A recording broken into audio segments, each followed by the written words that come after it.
الحمد لله الحمد لله نحمده ونستعينه ونستغفره ونؤمن به ونتوكل عليه ونعوذ بالله من شرور أنفسنا ومن سيئات أعمالنا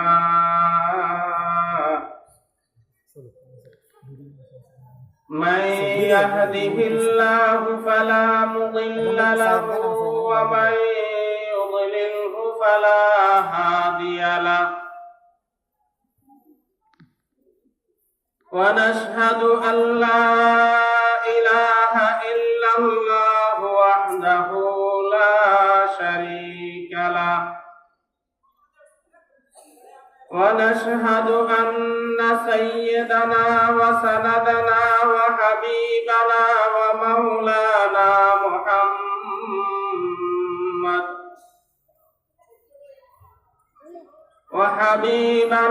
محمد وآله وأصحابه وبارك وسلم أما بعد فأعوذ بالله من الشيطان الرجيم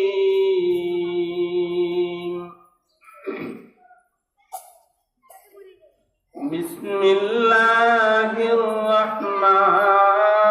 الرحيم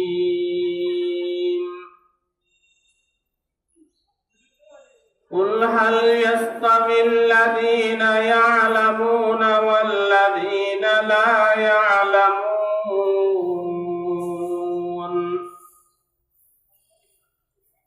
وقال رسول الله صلى الله عليه وسلم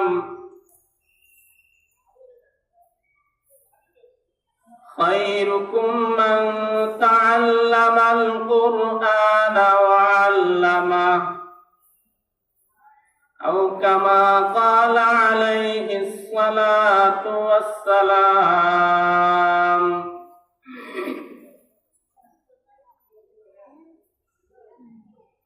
خذ بلطفك يا إلهي من له زاد قليل مخلصا بالصدق يأتي عند بابك يا جليل ذنبه ذنب غليظ فاغفر الذنب العظيم أنه شخص غريب مذنب عبد ذليل قال يا ربي ذنوبي مثل رمل لا تعاد فاعف عني كل ذنبي فاصفح الصفح الجميل كيف حالي يا إلهي ليس لي خير العمل سوء أعمالي كثير عند طاعتي ضئيل أنت شافي أنت كافي في مهمات الأمور أنت حسبي أنت ربي أنت لي نعم الوكيل আল্লাহ তাআলার অসংখ্য গণিত শুকরিয়া রব্বুল আলামিনের দয়া এবং মেহেরবানি আল্লাহ রব্বুল আলামিন আমাদেরকে উক্ত মাহফিলে আসার এবং বসার কিছু দ্বীনি কথা শোনার এবং বলার তৌফিক দান করেছেন। এই জন্য আমরা আল্লাহ তাআলার শুকরিয়া আদায় করছি, আলহামদুলিল্লাহ। অধ্যকার আয়োজিত নোমানিয়া মাদ্রাসার বার্ষিক ওয়াজ মাহফিল উপলক্ষে আমাদের আজকের এই আয়োজন উপস্থিত সম্মানিত সভাপতি অভিজ্ঞ উলামায়ে কেরাম এবং দিন প্রিয়, ইসলাম প্রিয় আমার দিন দরদি মুসলিম ভাইরা, দ্বীনি মাহফিল, এই মাহফিল আজকে আমরা এখানে দেখছি, শুধুমাত্র এখানে না, এই কোরআনের মাহফিল গুলাই কিয়ামত পর্যন্ত বাকি থাকবে।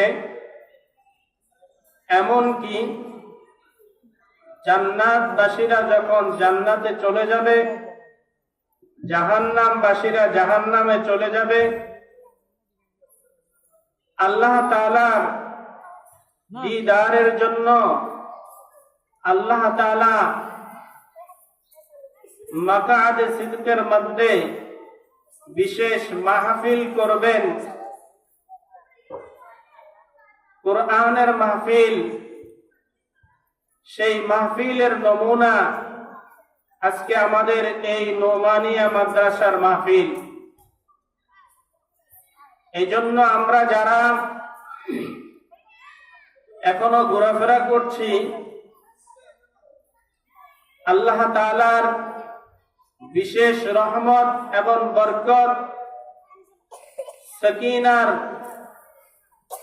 ভাগী হতে হলে আমরা অবশ্যই মাহফিলের মধ্যে চলে আসব এবং বসে যাব, দ্বীনি কথা শুনব। দ্বীনি এক একটা কথা শোনার মধ্যে শুধুমাত্র শুনলো এক একটা বিষয়ে আল্লাহ রাব্বুল ইজ্জত শুধুমাত্র শোনার জন্য, আমল করলে এর চাইতে অধিক আল্লাহ তাআলা জাযা দিবেন। শুধুমাত্র শোনার কারণে